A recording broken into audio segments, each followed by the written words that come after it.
É um país do qual a gente mal ouve falar, é a menor fronteira internacional do Brasil, não tem nenhuma cidade ali perto, nenhum lugar que as pessoas passem de um lado para o outro da fronteira do dia a dia. Realmente, a fronteira entre Brasil e Suriname é um lugar bem remoto. Mas não é por isso que não tem muita história, muita coisa para contar sobre a fronteira Brasil-Suriname. Eu sou Olavo Soares, esse aqui é o canal Exclave, e no vídeo de hoje nós vamos fazer um verdadeiro raio-x da fronteira entre Brasil e Suriname. Esse vídeo tem o apoio da RZT Comunicação e Treinamentos. Se você quer saber mais sobre marketing digital, inteligência artificial, edição de vídeo, a RZT é o lugar certo. Eu mesmo fiz um curso deles lá e gostei pra caramba, gostei muito. O site da RZT é o rztcomunicação.com.br, que eu estou colocando na descrição do vídeo. E se você contar que você descobriu lá por causa do Exclave, ganha desconto. Esse vídeo vai ser o 6º de uma série que a gente tem feito das fronteiras internacionais do Brasil. Já falamos de Guiana Francesa, Bolívia, Argentina, Uruguai e Guiana. Eu vou colocar aqui em cima uma playlist com todos os vídeos das fronteiras internacionais do Brasil. Depois você passar para conferir. E como a gente fez com os outros vídeos, esse aqui vai falar da fronteira em 3 aspectos: o físico, o político e o histórico. Vamos começar pela parte física. Eu disse que a fronteira internacional com o Suriname é menor que o Brasil faz com todos os países com qual o Brasil se limita, mas vamos ver isso em números. Vocês veem aí uma imagem com a extensão de todas as fronteiras do Brasil. A fronteira com o Suriname é a menorzinha, com 593 quilômetros de comprimento. Isso é menos do que a distância entre São Paulo e Belo Horizonte, só para a gente ter uma referência. A segunda menor fronteira internacional do Brasil é a com a Guiana Francesa, que tem 730 quilômetros. Por falar em Guiana Francesa, a fronteira do Brasil com o Suriname começa ou acaba, depende do ponto de vista, na tríplice fronteira Brasil, Suriname e Guiana Francesa. E vai ter uma outra tríplice fronteira, que é do Brasil, Suriname e Guiana. Vamos ver no mapa. Esse aqui é o Google Maps e vamos ilustrar o que a gente acabou de falar. Aqui é a tríplice fronteira Brasil, Suriname e Guiana Francesa, e aqui é a tríplice fronteira Brasil, Suriname e Guiana.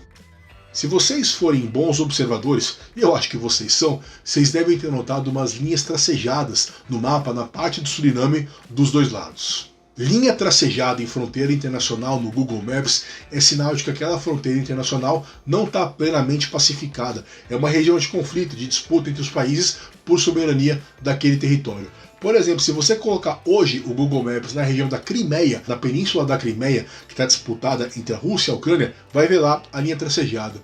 A gente também observa isso na fronteira do Egito com o Sudão, onde há conflito por território entre os países. No caso do Suriname, o que acontece são disputas do Suriname com seus dois vizinhos de lado, a Guiana Francesa e a Guiana. Em síntese, o Suriname acha que as fronteiras deveriam ser assim, e os vizinhos acham que as fronteiras deveriam ser assim.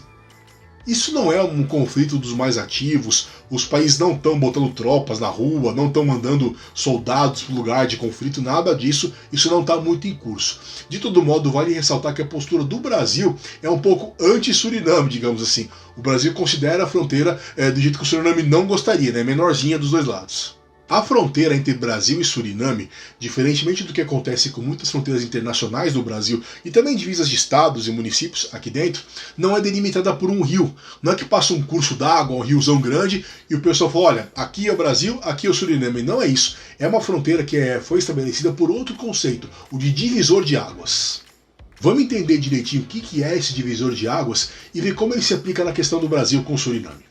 O divisor de águas em geografia é mais ou menos como que a fronteira entre duas bacias hidrográficas, entre duas bacias dos rios. Então a gente tem aqueles rios importantes, né? O Tietê, o Araguaia, o Amazonas, enfim, cada um com a sua bacia, com os rios que levam a ele, as montanhas que quando cai a chuva, a água da chuva é direcionada a esse rio ou seus afluentes. E quando há o divisor de águas, o que acontece? É quando as águas mudam de um rio e passam para o outro.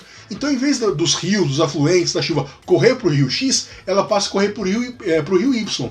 Isso é o divisor de águas. No caso da fronteira do Brasil com o Suriname, o divisor de águas é a Serra do Tumucumaque. Essa serra separa as bacias dos rios Corantini e Maroni, que ficam do lado do Suriname, da bacia do nosso gigante Amazonas aqui no Brasil. Ou seja, lá na Serra do Tumucumaque, as águas de um lado correm para a direção do Suriname, dos rios da bacia do Suriname, do outro lado correm para o lado do Brasil, para a bacia do rio Amazonas. A região da fronteira do Brasil com o Suriname é muito remota, muito inacessível, e isso acaba sendo um gancho perfeito para entrar na segunda parte do nosso vídeo, que é analisar a fronteira do ponto de vista político. A fronteira pega 2 estados aqui do Brasil, o Pará e o Amapá, e 4 municípios, Almerim, Óbidos, Oriximiná do Pará e Laranjal do Jari do Amapá. Mas vamos ver como é que é a relação desses municípios com a fronteira. Vocês veem no mapa a fronteira do Brasil com Suriname e os 4 municípios em destaque. Agora eu vou colocar a localização da sede dos municípios. Estão vendo? Nos 4 casos é muito, muito longe. E o pior é que assim, não é apenas que é longe, é que não tem ligação rodoviária. Ou seja, não tem nenhuma conexão mesmo entre a região das cidades, entre o centro onde as pessoas moram nas cidades, e a fronteira do Brasil com o Suriname. Não tem placa, não tem estrada, não tem nenhum lugar que conecte o Brasil com o Suriname. Não dá pra gente chegar lá e botar, sabe, colocar o pezinho em cada país e tal. Não existe, não tem isso.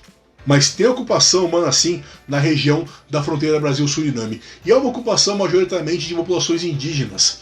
A região da fronteira ela meio que quase coincide integralmente com a da terra indígena do Tumucumaque. São 6 etnias indígenas que moram ali na região. São as etnias do Aparaí, Isolados Acuriu, Isolados do Rio Citaré, Cachuiana, Tirió e Uaiana. A estimativa é que essa região tenha uma população de 2.800 pessoas. E para além das populações indígenas, tem um pelotão do exército que é o ponto brasileiro mais próximo da fronteira com o Suriname. Esse pelotão se chama Pelotão Especial de Tiriós. Vamos ver no mapa.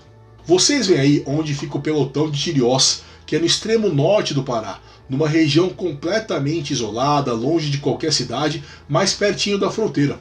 O pelotão de Tiriós está tecnicamente no município de Oriximiná, mas não tem nenhuma conexão rodoviária com o restante da cidade, e a distância dali até a região central é de mais de 440 quilômetros. Agora a gente vai então abordar a parte histórica da fronteira, vamos contar como foi formada a fronteira do Brasil com o Suriname. Antes, vou só pedir para todo mundo dar um joinha aqui no vídeo, lembrar quem não for inscrito de se inscrever no canal e convidar você para participar do clube de membros do Sclave. Por apenas R$5 por mês, R$5 você pode ajudar o nosso trabalho a crescer e ter o seu nome de destaque no fim do vídeo, beleza? Valeu! Vamos então falar de como foi formada a fronteira do Brasil com o Suriname. Quando a gente fala aqui da América do Sul, das fronteiras, dos países e tal, não tem como a gente não partir do mesmo ponto inicial, que é a colonização. A chegada das potências europeias aqui no nosso continente e dominando o território, construindo cidades, construindo fortalezas e por aí vai. No caso da fronteira do Brasil com o Suriname, a gente tem que falar da região como um todo, que é a região das Guianas, né? A gente tem hoje em dia o país Guiana, a Guiana Francesa, que pertence à França, mas tem esse nome Guiana Francesa, e antigamente a gente tinha também a Guiana Espanhola, que corresponde a grande parte do território da atual Venezuela. E não, eu não vou entrar na confusão Venezuela, Guiana, Essequibo, isso fica para depois. E a gente tinha também a Guiana Portuguesa, que é o que evoluiu para o nosso atual Amapá.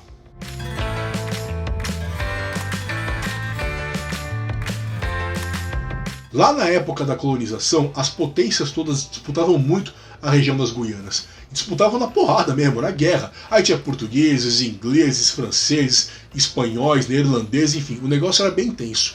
E uma das consequências desse processo, das guerras que houve naquele momento, foi a expulsão dos holandeses, dos neerlandeses, para o litoral. Eles foram expulsos da região central das Guianas e deslocados apenas para o litoral. O Brasil, ainda como colônia portuguesa, foi empenhando esforços, foi se empenhando para garantir a dominação daquele território e para realmente se assegurar de que os holandeses não mais ocupariam grande parte do interior. Nesse contexto, o divisor de águas acabou sendo um caminho muito correto, muito justo para os dois países, o Brasil, na época de Portugal, e a Holanda, de definirem seu território. Isso foi estabelecido lá para o fim do século XVIII, lá por 1780, 1790. O tempo passou e os conflitos dos portugueses com os holandeses pela região acabou completamente. Nunca mais houve nenhum debate, nenhuma confusão em torno daquela região.